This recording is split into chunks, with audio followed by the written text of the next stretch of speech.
नमस्कार। सार्थक news .com की परिचर्चा के कार्यक्रम गाने में आज हमारे साथ परिचर्चा में शामिल हैं चंडीगढ़ से श्री सरनजीत सिंह बाजवा जी, भोपाल से रूबी सरकार जी और दिल्ली से ही आने हैं संजीव कुमार जी और बरेली से गिरीश जी। वो संभवतः किसी टेक्निकल इश्यू की वजह से भी जुड़ नहीं पाए हैं, वो जुड़ने वाले हैं। आज की हमारी परिचर्चा का विषय है कृषि बिल विरोध, कितना तर्कपूर्ण, कितना विद्वेषपूर्ण। पिछले 2 महीने से आप देख रहे हैं कि दिल्ली की सीमाओं पर किसानों का पूरा आंदोलन हो रहा है और किसान एक मांग कर रहे हैं कि ये जो तीनों कृषि बिल आए हैं इनको वापस लिया जाए और दूसरे नियम बनाए जाएं, एमएसपी पर सरकारी गारंटी दी जाए। ये वर्तमान में एक विषय बना हुआ है, जबकि केंद्र सरकार का कहना यह है कि हम अपने कृषि बिल वापस नहीं लेंगे। यहाँ आज हम जो चर्चा शुरू करना चाहते हैं वो हम चर्चा ये जो मुख्य बिंदु है वो ये है कि क्या ये पूरा आंदोलन जो किया जा रहा है इसमें कृषि बिल को पूरी तरह से जाना गया है या सिर्फ इसके पीछे एक वन लाइनर एजेंडा लेकर के चला जा रहा है कि इसको हमें वापस ही करवाना है और इसके वापस करवाए बिना हम जो है किसी अन्य बात पर राजी नहीं होंगे। इसको काला कानून भी बताया जा रहा है। तो मैं बाजवा साहब से ये पूछना चाहूंगा कि सर क्या आपको ये लगता है कि ये वाकई में काला कानून है, ये वापस होना चाहिए, इसके अलावा और कोई विकल्प नहीं है? इस पर सर आपकी मैं राय जानना चाहूंगा। बाजवा सर। शर्मा जी, पहले धन्यवाद आपने मेरे को इस लायक समझा कि मैं बोल सकूं। मेरा कानून का काला होना ना होना मेरे लिए एक सेकेंडरी बात है। मैं ये समझता हूं जिन लोगों के फायदे के लिए ये कानून बनाए गए हैं उनको कंसल्ट करना चाहिए था पहले, एक बात। दूसरी बात थी, ये कानून बगैर किसी डिस्कशन के, बगैर वोटिंग के रात को 12 बजे पास किए गए। मेरा ऑब्जेक्शन ये अनडेमोक्रेटिक जो वे है उसमें है। दूसरी बात मैं आपको शायद सब्सिक्वेंटली मैं आऊँगा, ये जो हर चीज़ में कोई पॉजिटिव होते हैं कोई नेगेटिव होते हैं, इसमें भी पॉजिटिव है। आउटराइट बोलने भी ये बिल्कुल गलत है, वो मैं नहीं बोलता हूँ। लेकिन जिसके लिए बने हैं उनको अगर शंका है, वो सेटिस्फाइड नहीं है, ठीक है ना। आपको भूख नहीं लगी है तो आपके मुंह में बॉटल दूध की बात दे ही जाओ, पीना ही पड़ेगा, वो बात ठीक नहीं है। दूसरी बात, इसमें कुछ जो ऐसी चीजें हैं जिनके ऊपर किसानों को ऑब्जेक्शन है। मैं शर्मा जी, मैं आपको पता है फौज का रिटायर्ड कर्नल हूँ, किसान का बेटा हूँ, खेत अपने हाथ से खेती भी की है जब स्कूल कॉलेज में पढ़ते थे। मेरे को पता है इसमें कितनी कठिनाइयाँ आती हैं। मैं जितनी मेहनत लगती है किसान की काम करने के लिए, उसको चाहिए मेरे पैसे मेरे को उतने मिलने चाहिए, ठीक है ना। तो इस हिसाब से मैं बोलता हूँ सरकार को भी, और मैं इनको भी बोलूँगा, थोड़ा लचीलापन रखना चाहिए अपने में। यस नो आंसर किसी चीज़ का हो नहीं सकता। एज जैसे कोई चीज़ परफेक्ट ब्लैक नहीं है, कोई चीज़ परफेक्ट वाइट नहीं है, there various shades of grey. और कहाँ तक हम आना चाहते हैं, कहाँ तक किसानों को खींच सकते हैं, कहाँ तक गवर्नमेंट को नीचे आना चाहिए, ये बात है। फ्लेक्सिबिलिटी जरूर होनी चाहिए। किसी भी चीज़ में 100% यस नो नहीं हो सकता। ये मेरा इसमें यही है कि कानून, मैं नहीं बोलता हूँ बहुत बुरे हैं बहुत अच्छे हैं, मैं ये बोलता हूँ जिनके फायदे के लिए किए गए हैं वो खुश नहीं है, तो हम किसके लिए बना रहे हैं ये बात है। Thank you. सर आपने जो कहा कि ये जिनके लिए बनाया गया है वो खुश नहीं है या ये कानून आधी रात में लागू कर दिया गया, उनसे कंसल्ट नहीं किया गया, जहां तक मतलब मैं समझता हूं, मुझे ऐसा लगता है कि जब ये कानून बनाने की प्रक्रिया शुरू हुई थी तो अनेक दौरों में अनेक किसान संगठन के नेताओं को बुलाया भी गया था, नीति आयोग में बैठ करके चर्चाएं भी हुई हैं, उनके सामने मसौदे भी रखे गए हैं, राज्यों के मुख्यमंत्रियों को भी बुलाया गया है, वो चर्चा भी हुई है। जहां तक बात आती है कि इससे जिनके लाभ के लिए बनाया गया है वो संतुष्ट नहीं है, तो मैं हल्का से ये जानना चाहूंगा, जैसे जो पहले 3 बिल हैं, इन 3 बिल में जो पहला बिल है उस पहले बिल में उन्होंने बहुत क्लियर कट ये मेंशन किया है कि किसान अपनी कृषि उपज को एक लाभकारी मूल्य पर वो कहीं पर भी बेच सकता है। उन्होंने ये बहुत उसमें क्लियर कट मेंशन किया हुआ है। उन्होंने ये भी बहुत स्पष्ट रूप से जो ट्रेड एरिया है उसको डिफाइन भी किया है कि वो कहाँ बेच सकता है, कहाँ नहीं बेच, मतलब उसके लिए वो उसके खेत का जो मेड़ है वो भी एक ट्रेड एरिया है, वहां बेच सकता है। उसमें उस बात को जो कुछ शब्द उसमें जोड़े भी गए, फ्रीडम ऑफ चॉइस है, इस तरह के जो शब्द उसमें दिए गए हैं, जो किसान को एक स्वतंत्रता दी जा रही है। पहले एक बाध्यता थी कि वो अपने क्षेत्र की मंडी में बेच पाता था, जो रेट वहां पर वो तय होता था उस रेट पर वो बेचने के लिए बाध्य होता था। हम औसत बात करेंगे, पूरे देश की बात करेंगे, एक राज्य को लेकर के नहीं कर सकते हैं कि एक पर्टिकुलरली एक किसी राज्य के लिए, क्योंकि कानून बना है तो वो पूरे देश के लिए बना है। ऐसी स्थिति में जहां कृषि बिल के जितने पॉइंट्स हैं, जितने प्रावधान हैं, उसमें प्रथम दृष्टया जो देखने में आ रहा है वो ऐसा कहीं नहीं आ रहा है जो किसानों के हित में न आ रहा हो। आपका जो कहना है सबमिशन जैसे आधी रात में दिया गया, सर वो तो एक प्रोसेस है, सरकार का अपना करने का काम है, सरकार कर रही है, मैं यहाँ उस पर एक डिस्कस नहीं कर रहा कि वो कैसे। चीज ये है कि क्या सरकार ने जो प्रावधान किए हैं, जिसमें सरकार ने ये भी कहा है कि एपीएमसी एक्ट के तहत जो लॉ बनाए जा रहे हैं वो यदि किसानों के हित में नहीं है तो उनको वो बदल सकती है, और बदला जाना चाहिए, क्योंकि 60 के दशक में इसको लाया गया, आज तक बहुत सारी खामियां हैं, किसान आंदोलन हुए। तो मेरा आपसे ये जानना है, जो मैंने इतना एक संदर्भ दिया आपको, और संभवतः आपने वो कृषि बिल पढ़ा भी होगा, तो आपको क्या लग रहा है, एक आपकी अपनी राय, देखिए आप चंडीगढ़ से हैं और आप पूरा उस राज्य से हैं जहां से उस आंदोलन को शुरुआत करी गई है, एक प्रकार से इस आंदोलन की जन्मभूमि आप कह सकते हैं पंजाब है। तो आप इस विषय में बताएं कि क्या वाकई में ऐसा लगता है आपको कि ये सारी चीजें ढंग से देखी गई हैं, समझी गई हैं, उसके पश्चात फिर जो है हम कोई विरोध कर रहे हैं या चर्चा कर रहे हैं तो गुणदोष के आधार पर ही तो होगी वो।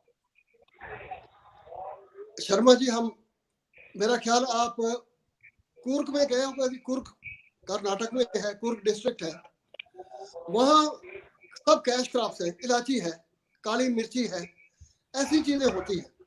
अगर 5 किलो मैं एक सूटकेस में ले आऊं तो मेरे लिए कई हजार का हो जाता है बिजनेस इधर आके।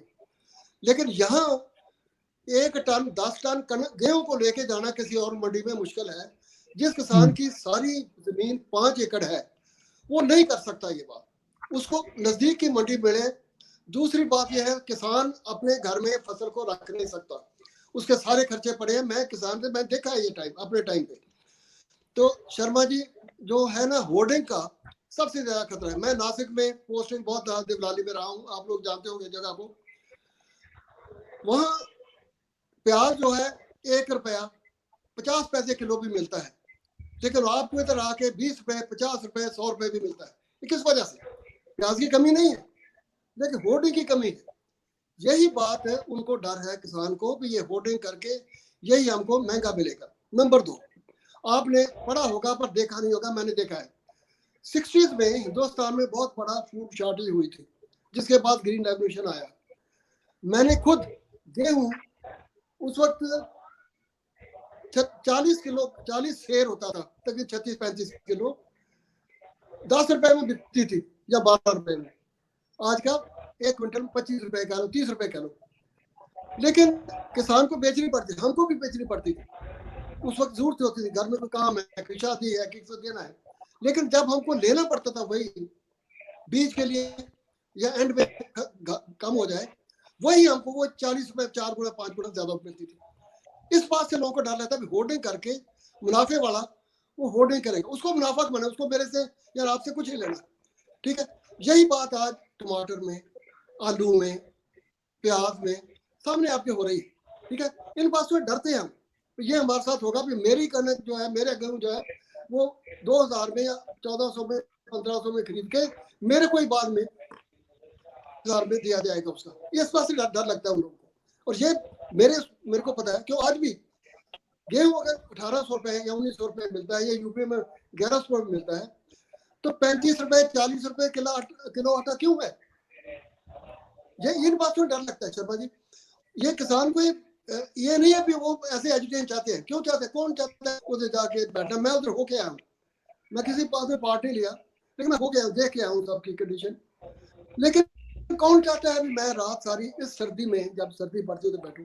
कोई ना कोई बात उनकी दुखती है, लेकिन उनका सर जितनी समाधान आपने करना चाहिए। जी सर, आपने जितनी बातें कही है कि किसान डर रहा है, यदि इस जो 60s में AT&C एक्ट लाई, किसानों के लिए AT&C एक्ट लाई, उसके तहत व्यवस्थाएं करी गई हैं, SP की व्यवस्था करी गई।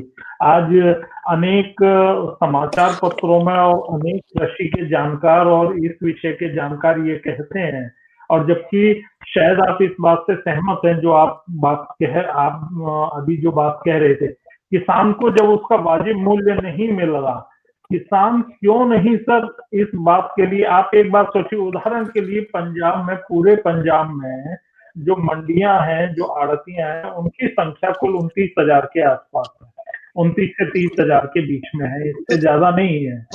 वो व्यक्ति रेगुलेट वो व्यक्ति रेगुलेट करते हैं करोड़ों किसानों को कि आप किस रेट पर बेचेंगे। मैं आपको एक बहुत छोटा सा उदाहरण बता रहा हूँ कि इस बार भारत की सबसे बड़ी सरसों की मंडी भरतपुर मानी जाती है। वहां पर 5400 रुपए के भाव में सरसों, ठीक है सर, जो कि MSP 4560 रुपए से अधिक है। ये पहली बार हुआ है, अन्यथा नहीं होता है, क्योंकि उसके पीछे एक तेल लॉबी है जो व्यवसायी है। सर मेरी समझ में एक चीज ये नहीं आ रहा कि 62 करोड़ तो आप एक किसान मानते हैं, कम से कम 30 करोड़ उन किसानों के बैठे शहरों में भी हैं, लगभग 100 करोड़ की आबादी किसानों की है, उसको चंद लाख व्यक्ति रेगुलेट कर रहे हैं। उसकी यदि आज इस बात पर आप दबाव बना सकते हैं कि इस कानून से हमको ये भय है कि इसमें हमारे साथ ये अहित होगा, तो सर इतने वर्षों में जो आंदोलन किए गए थे इसी बात पर कि हमें इनसे मुक्त किया जाए। राकेश टिकैत कहते हैं कि सब 47 का जो रेट था उसका एक समाधान है, आप उसी पे दे दीजिए। एक टीचर की क्या कीमत थी, एक लेबर की कॉस्ट क्या थी, और गेहूं की कॉस्ट क्या थी। आप इसको ले रहे हैं, लेकिन सर आपके बयान, आपके तर्क खुद कॉन्ट्राडिक्टरी हो रहे हैं। एक तरफ जहां आपको किसी एक नियम के तहत, व्यवस्था के तरफ यदि ये अपॉर्चुनिटी मिल रही है कि आप अपनी प्रोडक्ट की कीमत, सर आप इसी बात के लिए लड़ रहे हैं ना, यही वह है ना, क्यों नहीं सर उसका जो है हम अपना मोल भाव, जबकि सरकार ने जो एक्ट बनाया है उसमें लिखा है कि वो लाभकारी मूल्य पर मोल भाव करके अपनी चीज को बेचे, अपने राज्य के अंदर बेचे, राज्य के बाहर जा करके बेचे। अब तक तो उसके ऊपर ये प्रतिबंध था कि वो अपनी मंडी के अलावा कहीं और जाकर के बेच नहीं पाता था। हमने तो अनेक 90 के दशक में, 1990 के टाइम में अलीगढ़ के पास खैर में हमने गोलीकांड भी देखा है, जिसमें महन सिंह टिकैत की पूरी टीम भी आई थी। सिर्फ यही था कि वो लोग वहां से जाके नहीं बेच पाते थे। तो सर जो यदि आपको उसके लिए व्यवस्था दी जा रही है, उस व्यवस्था से फिर वो वह जो है वो कितना आपको लग रहा है कि जो ये वह बताया जा रहा है ये कितना वास्तविक? शर्मा जी, ये जो है ना, यहाँ दूसरा बेच नहीं सकता, इससे बात में सहमत नहीं हूँ। पंजाब में भी जाते हैं, यूपी बिहार से गेहूं क्यों पंजाब में आके बिक रहा है? तो वहाँ MSP जो है वो वहाँ 900 सर वो किसान नहीं ला रहा है, किसान नहीं ला रहा सर, ऑनेस्टली किसान नहीं ला रहा है। बिहार यूपी से जो पंजाब में गेहूं आ रहा है सर, बिहार पंजाब में जो गेहूं आ रहा है, मैं बात कर रहा हूँ किसान की। ये वास्तविकता है कि किसान अपनी जो मंडी है उसके अधिकार से बाहर। सर मैं आपको फैक्ट, मैं सर फैक्ट बता रहा हूँ आपको कि किसान, यहाँ तक कि जो हरियाणा का और यूपी का बॉर्डर है, मथुरा और अलीगढ़ जिले का जो बॉर्डर है, इधर पश्चिमी उत्तर प्रदेश में मुजफ्फरनगर और मेरठ का बॉर्डर है, सहारनपुर का बॉर्डर है, यहाँ मैं यहाँ तक की बात आपको बता रहा हूँ कि यूपी का किसान हरियाणा की मंडी में जाकर के अपनी फसल नहीं बेच सकता था। उसको जाने के लिए वो दूसरे रास्ते से निकल जाए, चोर रास्ते से, उसकी बात मैं नहीं कर रहा हूँ, लेकिन लीगली किसान जो है अपनी फसल को नहीं बेच सकता था। और यदि उसकी छूट मिल रही है सर, क्योंकि है तो ये इस बिल में सर मौका मिला, सर ये इस बिल में मौका मिला सर, उसमें एपीएमसी वहां से आके आते हैं, उसको बंद करना चाहिए। नहीं सर, उसमें क्लियर कट है कि आप उसमें बेच रहे हैं। ये उसमें जो पहले व्यवस्था बनी हुई थी उसमें था एनफोर्समेंट एजेंसी कभी भी छूट इसलिए नहीं, मतलब जो आप कह रहे हैं एनफोर्समेंट एजेंसी तो वही करती जो उसमें बाय लॉज में था।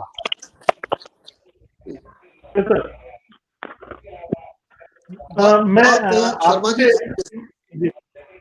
जी बात ये है भाई, पहली बात तो ये है किसान बेचे या चार इकट्ठे होकर बेचे या फिर आड़तीय बेचे। अभी दुनिया में बहुत आड़तीय के खिलाफ बड़ी आ रही है। आड़तीय कौन है? आड़तीय एक सिस्टम का एक पार्ट है, जैसे 50 हैं एक मशीनरी में पार्ट, आड़तीय एक पार्ट है, कोई ना कोई तो काम। तो सर जो पार्ट में यदि उस पार्ट में कहीं कोई सर वो तो जो आपकी गवर्नमेंट एजेंसीज हैं उनको करना ही होगा। तो यदि और उसके साथ साथ यदि किसान को इस बात की लिबर्टी मिल रही है कि वो अपने प्रोडक्ट को अपनी क्षेत्र की मंडी से बाहर भी जा करके, जहां उसको कम्पिटिटिव प्राइस मिल रहा है, बेहतर मिल रहा है, दूसरे राज्य में मिल रहा है, तो सर वो वहां क्यों न बेचे? ये अधिकार उसको नहीं होना चाहिए। मैं बोल रहा हूँ इसमें सिर्फ एक ही डर है, एक डर है होर्डिंग के बाद वही चीज मेरे को एक ही 50 रुपए में बेचेगा, बस ये डर रहे हैं। मैंने बात किया सबसे पहले वाले से भी किया मैंने, 1 रुपए की चीज लेके होर्डिंग करने का मेरे पास पैसा नहीं है, मेरे से 10 रुपए की लेके मेरे को 100-150 रुपए की बेचेगा। ये हो रहा है, ये डर लगता है सर। उसमें होल्डिंग के लिए किसान, मैं तो ये कह रहा हूँ कि वो होल्डिंग किसान को यदि बेटर रेट मिल रहा है और उस बेटर रेट के बाद वो होल्डिंग कहाँ हो रही है उसको वो सरकार, वो और लोगों को देखने का है ना।